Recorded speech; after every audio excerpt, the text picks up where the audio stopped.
یه باز دمش گرم پسر شروین یه آهنگی داد، خیلی هم آهنگ تاثیرگذاری بود. من خودم گوش کردم، دوست داشتم، بهش تبریک میگم. شنیدم هم گرفتنش. تو دهنتون چرا باید بگیرید؟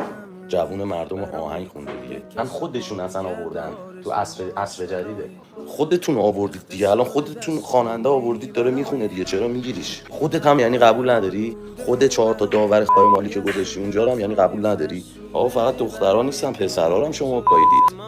یا آهنگ خونده یا همه مردم دارن آهنگشو گوش میدن، انقدر داره واقعیت میگه آهنگه. چون من به لیریکسش توجه کردم، خیلی به نکات ظریفی اشاره شده بود، شعرش بسیار هوشمندانه بود. این باید جایزه بگیره بابت این چیزی که گفته. شما باید جوون رو الان برداری بهش جایزه بدی، بگی آقا دمت گرم که انقدر قشنگ مصیبت ها رو به صورت ملودیک بیان کردی که مردم گوش بدن آروم بشن. تشکر که نمی‌کنی هیچ، میگی زندان هم این چطوری میشه؟ من میرم تو این داوری